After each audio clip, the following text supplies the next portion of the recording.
Twitter has rebranded to X.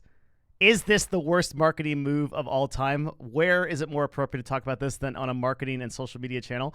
If you look at the popular news about X, then everyone will tell you it's doomed to fail. But what is the real truth of it? I wanted to make a video that definitively covers the future of Twitter, now X, so everyone completely understands what's really happening and what's going on. There's a lot of nuance here. There's a lot of decisions that are being made that are just kind of partial information being shared on social media. There's a ton to cover, but by the end of this video, you will understand completely where this platform is going, what its future is, more than any other video. Let's get started right now. I'm excited. This is just one of the craziest times in social media. It's been really crazy for our agency. I'm excited to kind of talk about some of the stuff that we've discovered. So to understand, before we get into like the marketing, the really big details on what's going on, you kind of understand how we got here. So that's section one. So Elon bought Twitter in November of 2022. It doesn't seem like that long ago, but it's had more updates of any social platform. There's just been so many updates. And to have a conversation about Twitter, we're going to also have a conversation about its chief competitor, which is Threads. Threads launched in July of 2023, which as of the time of this recording was just over a month ago, but since then has acquired 100 million users in just a month. That is faster than ChatGPT. That is actually faster than any app has ever onboarded users, and we're going to talk about Threads a little bit later. You just have to keep it in mind in the context of this discussion because it is the short-form competitor to Twitter. Mark Zuckerberg is even iconic in his challenge to Elon, or Elon's challenge to Mark, to have a physical fight. Like, they're both rivals in business and rivals physically. It's just a crazy media thing. So since then, it may not surprise you if you've been following news like this and you're watching a video like this, that Elon has made a few controversial decisions about Twitter, hasn't he? And he has driven some of the craziest hate I think I've ever seen. Just outrage at some of the crazy decisions he's gone over. So the biggest decision that he made was Twitter changing verified in Twitter Blue, and that was the first thing he did, to making Twitter Blue a subscription service. Now you've got to pay to be a part of the verified crew, and most verified badges, if not all at this point, are entirely gone. Some of the stuff you might have forgotten: he fired all top executives, put on a new CEO, laid off well over half the staff, which ended up being fine. There were no real significant outages, but it was like a crazy decision. He also reversed bans on highly controversial figures. This includes people like Donald Trump, Andrew Tate, and Tucker Carlson, names that on YouTube I'm not even sure I can say unless I get demonetized. We'll find out. And also put up a huge sign that blinded SF residents and made everybody mad. But, of course, the biggest one and the thing we're here to talk about today is the rebrand to X, which is otherwise called the Everything app. Keep that in mind because it's going to be important later. The Everything app. So that is just a small summary of what the hell is happening. I mean, this guy has made more and faster decisions than just about anyone on a platform this big. If you compare the amount of changes to X over the period of time that he has owned it, which is basically less than a year, and then you look at the entire platform's history under Jack Dorsey, the former CEO, there's a lot going on. And that's going to be really important for later. And that kind of brings us to like, what is really happening at Twitter and Threads? And this is data that is hard to collect. I'm going to use our agency, Novo, which is going to help with some of this because we have insider information, but I'm also going to use a lot of resources. The first thing to understand, I think, is to start with Threads, which is going to be the chief competitor. Because if you understand Threads, you sort of understand where Twitter is going. People need short-form content. The ability to post 180, now you can post more. You can like do a tweet longer within the tweet. But for the vast majority of Twitter, it's still this short-form culture. You need to have a platform that does that. Somewhere like Instagram has this place. YouTube has this place for long-form video. So if anything is really going to disrupt Twitter, it's going to be Threads. So what's happening at Threads? Threads is dead, baby. Threads is dead. Why? I'm not too sure, but it's down in terms of its traffic by at least 70%. There are a lot of reports that say that engagement is down even more. And anecdotally, just using Threads over here at our agency and just how we interact with advertisers, we talk to a lot of agencies that run ads and do a lot of engagement and influencer marketing on these places. Threads just feels like a dead platform. It feels like there's very little going on. It feels like the people that are there are sort of the Elon haters / like holdovers that would prefer a more brand friendly experience. Now, even if the 100 million users is accurate, then and it's down 70%. We still have to consider that like 30 million people may be logging in a month to use the platform. That's incredibly significant. But Threads has dropped off as fast as it grew. And I can only assume that this is like from a marketing standpoint, the assumption that Twitter, no one like really wants to be on Twitter. It's just the content on Twitter has gotten worse. I think the feed has gotten worse since Elon acquired it. I've not only had that from advertisers we work with, but also from users and creators. It just seems to be a huge decline in quality. I use Twitter every day, and my own experience of consuming it is also just like you get like political stuff, right and left wing stuff, high school fights, doomer stuff like war and all that. It just seems like they're really optimizing for engagement to get as many users engaged on the platform as possible.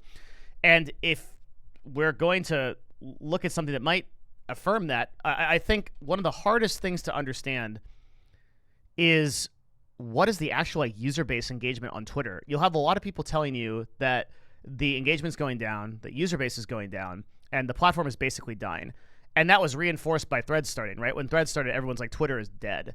Well, it doesn't seem like that, right? Because Threads is declining engagement vastly. I actually think that this reporting was as of last month, and now the data is even heavier, like that some might be like 85%, 90% decrease in engagement. Like crazy numbers for a social platform. I think that Threads is a very beta product. It has a long way to go to be able to compete with Twitter. They're going to keep trying to do it, and I think Meta is a good platform to own it, but I just think they're not even close. Let's look at some of the data on the actual users at Twitter and what's going on. To do this, we're going to go find this post by Mario Narfall. I think that's how you Narfall. Now, I want to caveat that my experience with this dude, despite saying that he has no bias or echo chamber, he's notoriously an Elon shill. And almost everything he posts is bullish about Twitter. This was the dude that broke like the Twitter files and about the U.S. government and everything. It's difficult to trust these numbers at face value. I'm going to read through them. We're going to understand them, and then I'm going to compare them to some more reliable sources. So according to Mario, and this, he would presumably have had insider information from the people at Twitter because he works directly with them. The number of users peaked this month at 541 million. So that's 5 times Thread at its peak. That's a massive increase compared to the 237 million users at the same time last year, of which 20% were bots. So Mario is telling us that the amount of total users on Twitter increased by over 100% in a year. This is a remarkable 150 to 250% increase. I don't believe this. This seems really unlikely. That's an insane amount of users. I do think that the amount of users overall has increased on Twitter. I just don't think it's by this much. It's really hard to believe, especially if you're considering that the bots and automated accounts have been reduced, as Mario's claiming here. So he's claiming that there is less bots but more real users. It's hard to determine what a bot is on Twitter, and it's in most cases, I just don't believe this. I don't know by how much it has increased. I think it has increased. I would put that number closer to like maybe 20 to 30% and not like 150 to 250%. But I don't think, but that's notable, right? Because I don't think the users are decreasing. I think they are increasing, just not by as much as Twitter and their kind of pundits are saying. Meanwhile, at least I see more reliable numbers. I haven't like really seen the back end. It's just people like this kind of talking about it. So here's the metrics that have been improved in all aspects, including hate speech, as demonstrated by a report. Independent AI Sprinkler estimated daily English language hate speech to be 0.003% of all impressions, compared to Twitter's estimate of 0.012% for a period of January to May of 2023. Now, so they're saying, so the reason they're saying this is because the classic criticism of Twitter has been this hate speech argument, which is basically saying, hey, Twitter has a lot of really hateful stuff on it. We don't want to advertise there. We don't want to be a part of it. There was a former Twitter employee by the name of Yol, I think, who posted that at the time of Elon's acquisition, hate speech was down. And Twitter solved this problem in an interesting way. There's a Joe Rogan podcast with Jack Dorsey, the former CEO of Twitter. A long time ago, they were discussing how the issues of hate speech and the issues of banning people is like essentially untenable. You can't solve that problem. The way that Twitter actually managed to solve this problem was by effectively shadow banning hate speech. So they were able to get good enough at AI detection of certain words and certain strings and characters that when hate speech does appear, that tweet just doesn't surface to anybody, even if that person has a lot of followers. So that has successfully reduced hate speech by an incredible amount on the platform. And I actually do believe this. I do think that hate speech is vastly less than it has been before. Now, I'm going to caveat that because there might be some people listening that are like, that doesn't make sense to me because I've read stuff on there that offends me. Yes, you probably have. And if you have read things on Twitter that have offended you in the recent 6 to 12 months, it's because you have to understand that I'm going to be careful about this. Just for everybody that's watching maybe for the first time, doesn't know Devin Nash, okay? I do not care about politics. I care about attention. I'm a marketer, okay? So I will market for either side. I don't care. I'm a mercenary. All I care about is how the attention comes in. Twitter was a very left-leaning platform with very left-leaning ideas for a long time under Jack Dorsey's tenure. So now there's a lot more right stuff that is coming up. So like, for example, Tucker Carlson has a show on Twitter now that got something like reportedly on his Andrew Tate interview, got 70 million views. Again, what's a view? Like that sounds like so many views for something like that. Maybe like, right, might be up to like 100 million now, according to like what Twitter counts as a view or whatever. You kind of have to be careful about that. But the point is that kind of thing is surfacing a lot more on Twitter now. So if you're offended by right-wing ideas, especially extreme right-wing ideas, those are showing up, right? But that's not hate speech. Not by the definition that Twitter uses. Hate speech is stuff like racist remarks or sexist remarks, things like that. All kinds of stuff that I can't even say on YouTube because it's also banned here. So I do believe that what they define as hate speech has reduced by at least this much, and I think that's generally a good thing. Great. Twitter announced that ad revenue sharing is live for creators. Great. Also, here's the future of X according to Mario and Twitter. It's soon to be the Everything app. It will be a creator income generator. We're going to talk about that later. A one-stop financial app. We haven't seen anything like this, but supposedly you're going to be able to like trade crypto here. An everything market where you can shop, trade, and hire. Again, nothing here. Entertainment, gaming, streaming, recreational features. We have seen live streaming. We're going to talk about that in a little bit. And it will be shaped by you. And now the death of Meta's Twitter clone. Do you see what I mean by this guy having a little bit of bias? It's like his profile is literally no bias. But my God, it is. He is so pro Twitter. It's nuts. I predicted the death of Meta's clone back when it was launched. It's a much faster death than I ever expected. Daily active users collapsed in the first week by 38%. That is true. The only important metric of mean daily usage dropped by a shocking 75%. The media has fallen silent, and so much for the Twitter color because Meta's app died a premature death. Media mocks Elon's strategies, claimed time and time again that Twitter is dead, ignored all indicators. Despite that, it is succeeding. So do you agree with my analysis? Well, do we? Let's keep going. So let's look at some other data for some of the Twitter usage reports. I like these guys on what's really going on with Twitter. These guys say a couple of things. So what they're saying is that Twitter's monthly active users in the last 3 months of 2022 actually increased by about 20%. So you recall that I put that number at like 20-30%. I think that's probably right. Probably increased like 20-30% in 2023 since we're now like 8 months in as well. So call that like 30-40%. It's probably fine. But that the app has decreased, app usage has decreased about 4% over each quarter. And the monthly active users, the number of active users, not total users, right? So total users might have increased, but the average monthly active users dropped by about 2%, which is negligible. The amount of app downloads declined by 4% over the quarter, and the average number of sessions per user per month declined by 2%. The average amount of time using the app fell by 2%. So the thing to take away from this, if you're a marketer, is not that it's failing, but really that it's just not changing. Like, these are not numbers that are like moving left or right in either way. One thing that this can't track is the engagement. So we don't really know like how engaging these platforms are. You can see twitter.com here safely sitting at the number 6 most popular website. And there are quite a few that might surprise you here that are above it. and it's just insane how much pornography gets impressions. If you really understand marketing, it's like crazy how many impressions are just on pornography. It's unreal. So it looks like the actual traffic and engagement is mostly unchanged.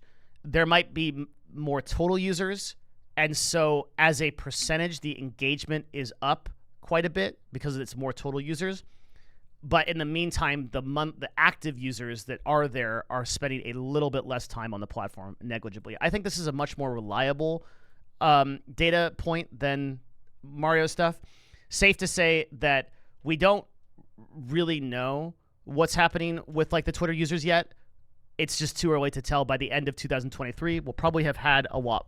But the platform's not dying. That's one thing to take away. And the platform's not like exploding. So it just looks like it's just a lot of people are in kind of a holding pattern. They're sort of waiting to see what Elon does with it. And they're kind of waiting to see what other stuff happens at Threads. So here's a couple of other like really big things that are going on. And then we're going to discuss like what I think the future is. This one I just think is really, really crazy. And I'd encourage everybody to listen to this, especially because there's a lot of content creators that listen to me. X sent out millions in creator payments today. This is as of the time of this recording on the 8th of August.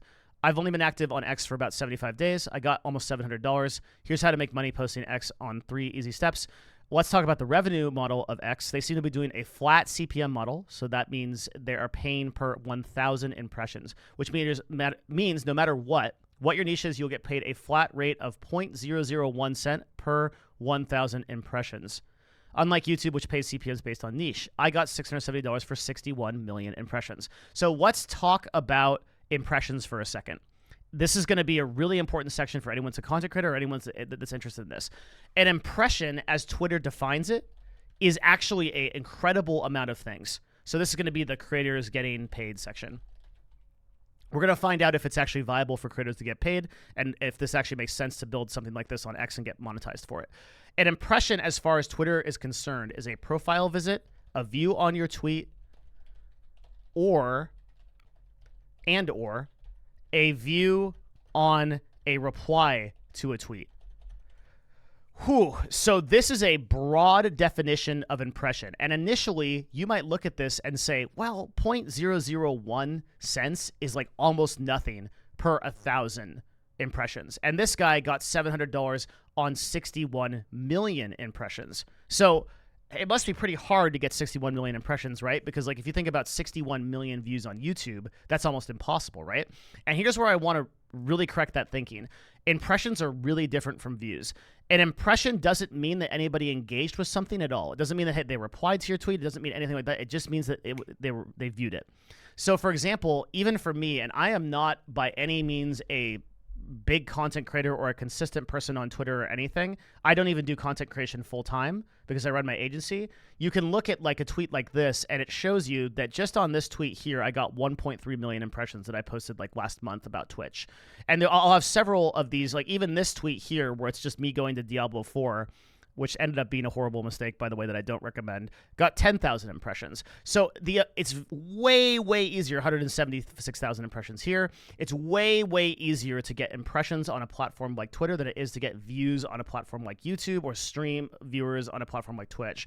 It's actually incredibly easy. And if you're posting consistent viral content, like he notes here, where this guy just basically posts memes, it's the most viral types of content, that you post random funny memes, you can get over 100 million impressions a day. That's $1,000 a day from posting memes. This account is 1.5 years old. If you're just sharing viral stuff, you could easily hit the impression threshold to get paid, which is 15 million a month. These are the requirements. You have to have Twitter Blue, which means you got to pay, $8 a month or whatever it is, $12 a month, I don't know. Have 50 million impressions in the last 3 months, which equates to 5 million impressions per month. And you have to have 500 followers. Pretty low requirements, way, way lower requirements than YouTube. A lot of people are just going to buy those 500 followers and then start farming impressions, just like new accounts, things like that. I would recommend you do it organically, but there's a lot of things that people are going to do. Those are just what you've got to do. It is incredibly easy to get 50 million impressions in 3 months on this platform. If you are just posting consistent, I think the strategy would be like you're posting 2 pretty consistent thoughts per day, and maybe you're even doing threads, because the benefit of this is if you do, let's say, 3 tweets in one thread. So I often have these tweets I do where I'll just like post like pages and pages of stuff. This is something that you want to do now. Like let's go here, for example, and I'll often say that's like the one I don't actually have a thread on. So yeah, here we go. So I will often post like multiple different threads. Each one of these individually serves as a opportunity to get impressions. So if you post like 8 or 9, one tweet that's like 8 or 9 posts, every single one of those is an independent opportunity to get impressions and get monetized. I think it's actually pretty easy to do this. And I think that this is pretty incredible for content creators. In fact, I would go so far to say right now that if you are a content creator, Twitter short form should be a part of your strategy in addition to the two best platforms to make money on, and the two best platforms to garner views on are YouTube number 1. Like YouTube still outclasses Twitter by a huge margin, and Twitter is probably number 2. I don't think there's a better platform than YouTube than Twitter as the number 2 to get paid and to get exposure, which is pretty crazy. Now there's no mistake that this is happening because Elon has been following the rule book of YouTube almost to a T, identifying that they need to pay creators to make stuff happen. And they're absolutely correct on that. Creators are going to be bringing more content to Twitter because of this system once people start realizing that you can make real money off this. And like you can make real money off this. Like I know several people, now I'm in the agency world, so keep in mind that I have a bias of people that are content creators full time or are companies that are doing this. I know several people making $4,000 or $5,000 a month off of Twitter right now. I think it's very easy to do. I think you could do it with like 2 to 5 tweets a day, strategically planned out, and you're not going to have too much problems doing it. It's pretty incredible. So this thing right here, I think, is the first like really positive thing you can think about with Twitter is that creators can get paid. The likelihood that you're going to get paid on a platform like Twitch or like Instagram through sponsorships or something like that, or even TikTok with their creator monetization is just so low. The reason why this is so powerful is because you have to understand what an impression is on Twitter. If you understand how easy impressions are to get on Twitter, that it includes your profile visits, includes everything that's ever been viewed, that is why it's so easy to do this. Now, will Twitter be able to do this? I mean, like indefinitely? I don't know. Will they run out of money to do this because they're already bleeding? That's like a good question. But get it while it's hot. Like oftentimes on these platforms, there's like a 1 or 2 year window where you go on, you make a ton of bread, and then you get out. That happened with Facebook. It's happened with Mixer. It happened with a ton of different places. It happened with Twitch, where the live streaming platform, where you could get a contract, but basically if you were anybody for a while and get paid to stream there. And now that's totally gone, right? So there are these opportunities in the marketing space, and it's one of the reasons why I maintain this YouTube channel is because I like to talk about these, where there's probably a short time window where you're really going to benefit if you jump on. And it seems like Twitter is kind of in that window right now. But that's not all. There's also some really interesting stuff going on about live streaming. So over here, we can check out this weird tweet where live video works reasonably well. Tap this button and look at the camera when you post. And our favorite content creator on Twitch, XQC, did a shower stream, said it's a little bit scuffed, but seems okay. Engagement rate seems very good and accessible. I'm going to tell you something right now that you will thank me for if you listen to me and you're a content creator. The live streaming on Twitter, 100%, you should syndicate all of your live streaming content to Twitter right now. And that is to say that even if you're a Twitch streamer right now, Twitch has not updated its terms of service to include simulcast, not being able to simulcast to Twitter, meaning that you can simulcast to Twitter at the same time that you're on Twitch. It's a platform that allows you to do that. As a partner, you may still be restricted, so you have to check your contract for that. Kind of depends on the contract. Some are okay and some are not to multi-stream. But think about this. Whenever a platform introduces a new feature, that feature is going to be served at the top of everything. So live streams for the next, I don't know how long it's going to be. Maybe it's 3 months, maybe it's 6 months. On Twitter are going to get a ton of discovery. I mean, an insane amount of discovery. They're going to put it at the top of everybody's feed. You have seen this happen. If you're a marketer, you've seen this happen over and over again. Think about when YouTube released community posts. For a while, you could literally build entire channels on community posts because they were just getting served everywhere. Community posts are still incredibly powerful, right? Think about Instagram Shorts, Instagram Reels, TikTok, right? Like as soon as these platforms come out with a new feature, you want to be on this. So I think live streaming on Twitter, especially considering that all of your impressions are going to automatically be monetized, is an insane opportunity. And it's going to, I don't know how long it's going to be an opportunity for, but it's going to be busted. It's really, really powerful. And now just recently on CoinMarketCap, we also see that Twitter has announced an exchange. So this seems to be along the lines of what Mario was talking about, that they are looking for a financial data company to build a trading platform within the app. So it really does seem like Elon is going to make this the everything app like he said. So right now is the time of this recording. We've got live streaming, we've got creator monetization, and we've got a platform with really, really high engagement. So as a marketer, when it comes to attention, that is exciting to me. And now we're going to talk about what we think the actual future of Twitter is, where we think X is going, and what's going to happen. But before that, we're doing the shout out. It's the secret call out. That's right. It's 2520. 2520. You post a comment saying 2520. I'm still here. Thank you guys. These are long videos, but I try to make them informative and educational. If you appreciate this video, thank you so much for leaving a comment, for liking the video, for subscribing to this channel. We regularly have really in-depth stuff like this. I'm Devin Nash. I run a company called Novo that takes care of brands. We do influencer marketing for brands. So if you're a brand that's looking for influencer marketing, that might be us. Contact us, or you can contact me at Novo. Novo.tv is our website. Also, if you like this channel and you want to support it, you don't have to do anything. We don't take sponsorships on this channel, but what we do is I have a Patreon. My Patreon has over 90 videos. I think it's over 100 videos now, 30 minutes long, teaching marketing and business, how I built several multi-million-dollar businesses, how you can too. Sounds like kind of coursey, like I'm selling you something, but it's $5 and you get access to all 90 videos. Check out the patreon.com/Devin Nash. You may not even want the videos. You may just want to support the channel. That's the best way to do it. I get 90% of the income back from that, 92% actually. So patreon.com/Devin Nash and Novo are the two things I have to tell you about. So 2520, thank you everybody for being here and for watching this video. Let's get into the conclusion and kind of how we think about what's going on and what's going to happen. So, I want you to understand something really important, and that's what's called outrage marketing. Outrage marketing is a fascinating idea. I'm going to tell you about outrage marketing in one single image. Ready? Here we go. This is the image. Okay?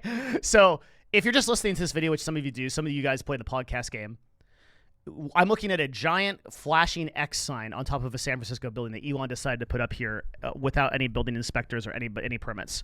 And what ended up happening? Well, Business Insider reports that the flashing sign at Twitter ended up resulting in about $4,400 of fines, which the landlord paid. Okay? But I want you to think about the amount of impressions, the amount of attention that this got. Let's go look at like this article from India Today. Okay? Elon Musk shares video of X logo on top of Twitter headquarters. Internet reacts. Okay? The next most popular article is Police 14 days. Supreme Court asks Manipur for detailed, like railway protection force in Mumbai on a train. This news got to India, no problem, right? Like the amount of impressions, you probably heard about this. The amount of impressions and the amount of attention that this got is outrageous. And that is what outrage marketing is. Outrage marketing is we just saw this too with on Twitch. You probably heard about this story with Kai Cenat, where he basically wanted to give away like a PS5 and some iPhones, I think. And he went out into Union Square, and there was a huge riot. There was over 5,000 people there. The freaking SWAT team showed up. The NYPD showed up. They had to call people in for overtime. It's millions of dollars of damage. It was an insane story. I almost did a video on it. It's just absolutely insane. And this is the same thing. So what did it cost Kai to do this? Probably, even call it $100,000 in fines. Let's go crazy, okay? And then like the price of some iPhones and whatever else, okay? And what ended up happening? I mean, tens of millions of dollars in impressions. I mean, everybody knows who this guy is. Now, this is what is called outrage marketing. You are deliberately marketing in a way that instills a response, an emotional response in someone. Could be good response, like, oh my God, that's so funny. He put that up there. I bet it's pissing everybody off. Could be a bad response, like, this guy is so inconsiderate. Stupid tech billionaire, right?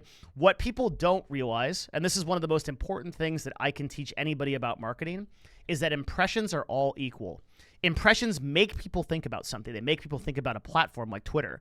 And compare that to Threads. You hear less and less about Threads right now. Over the last week, think about how many times you've heard about Threads. And then when you do hear about it, you're probably hearing about engagement lowering, that it fails, that it's lowering its the amount of users, that it's not going anywhere. Compare that to how many times you hear about X. Elon understands outrage marketing. He understands it better than almost anyone. I say almost anyone because if I were to compare this to anybody, I would compare his marketing style to Donald Trump. And I think this is the most important and most powerful form of marketing in the world. Now, I'm going to caveat this. You may not like this, and in fact, I don't like outrage marketing a lot of times and the people that do it. We are just talking in a neutral sense about what outrage marketing is and why it works. You've got to divorce the ideas you have about it. You may hate Elon. You're watching this video. You may hate Elon. You may hate Trump, right? But you cannot deny the amount of impressions that they are able to garner from just pure outrage marketing by saying something so controversial or doing something so controversial, by doubling down. They are masters of engagement. And you can't change human nature. Human nature is always going to go towards the drama, towards some of the negative.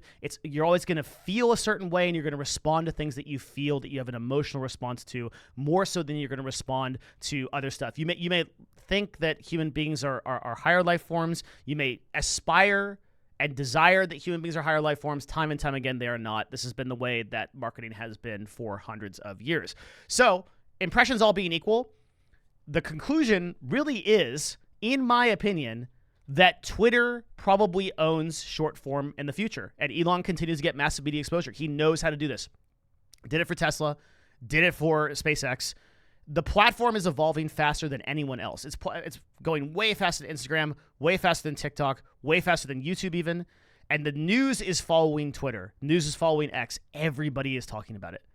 Nothing beats human nature, right? The impressions will keep going to Twitter, and that means the ads will keep going to Twitter, and the money will keep going to Twitter. There are going to be tons of people, and there are a million Reddit threads every day about how stupid Elon is, about he's the world's dumbest person. Go on and on and on. Doesn't matter. Getting the engagement, getting the ads, and thus getting the money. That's all it is to it, man. Like, ads and impressions run the world. That's why I'm in the business I'm in. That's why I'm so interested in this. I just think it's fascinating. I think that human psychology is fascinating, that there is so much negative hate towards X and Twitter, and despite that, the platform is soaring. And this, again, is so similar to the 2016 election in America, which was, there was so much vitriol towards Donald, and that dude was just steamrolling because he would double down on anything and nothing stuck, because he just kept doubling down and outraging as many people as possible. It galvanizes, and I bet you, just pay attention to this, I think a similar thing will happen with Elon, where a cult following of Elon people will develop. Like right now, it's like super cool to hate on Elon. And I think what will happen is like a cult following of Elon. It's almost already started happening. Will start to develop where Elon just does such crazy stuff that people are like, yeah, double down. Like, who cares? Hell yeah, bring that sink in there. I think that'll happen more. And I think that there will be like more people that are just like dedicated to that idea. But like for the rest of the people that are like not going to join a camp or whatever, I just don't know where else you go. Like, I don't think you go to Threads. I think that it's too brand safe, which is crazy me saying that, right? Like, I'm the brand guy. Like, we represent brands at Novo, and I'm always concerned with brand safety. But I just think this is where the platform ends up. Like Twitter probably owns it because there's nowhere else to go, and you can't stop watching the dumpster fire. Let me tell you a story, okay, to close out this video. I took Twitter off my phone about 2 months ago for 30 days. I'm like, this platform, the content had drastically declined at that time. It's gotten better now, but it's drastically declined. I'm just watching like fight videos, feel horrible about myself, the world's ending, blah, blah, blah. Take the platform off my phone. 30 days later, my moratorium is up, and I feel better. My psychology is better. I'm a healthier person. I'm happier. You know what I do? I install that app back on my phone, and I'm like, why, right? I can't stop watching the dumpster fire. It's beautiful, okay? Like, the sign, it's beautiful. The flashing sign draws me in to this absolute train wreck that is this platform and everything that's going on with it. I can't stop watching it, and I don't think other people can either. And so I just think it's going to succeed by virtue of its outrage, just the same as a lot of people that use outrage marketing consistently can do. And some of the most popular influencers in the world are consistently using outrage marketing because like no matter what, you will have this emotional response to Twitter, for better or worse. So I don't know if anything can stop this platform. I just think it's going to be the place that owns short form content in the future. And I do think that Elon is just willing to do more faster. He's willing to break things. He's willing to break things faster than anybody else. He's not stopped by corporate bureaucracy. And so he's just going to keep implementing stuff, lots of which is going to be half finished, broken, janky, screw over people, piss off everybody, and it's not going to matter. It's just going to move so fast that he ends up on top. It's crazy to see because it's such a wild way of doing marketing, a wild way of running a business. But he has shown that you don't need these bloated thousands of people in a company, random PMs and middle managers who don't code and don't do the work. I'm reminded of something that Obama said, which is just learn how to get stuff done. I'm reading a tweet right now. What I mean by that is I've seen every level of people who are very good at describing problems, people who are very sophisticated at explaining why something went wrong or something can't get fixed. But what I'm always looking for, no matter how small or big the problem is, somebody who says, let me take care of that. If you project an attitude of whatever it is that's needed, I can handle it, I can do it, whoever is running that organization will notice. I feel like that is such an important quote for life. And it's what Elon has done with Twitter. He has reduced the staff to the people who just get stuff done and has shown that you can run an organization based off that.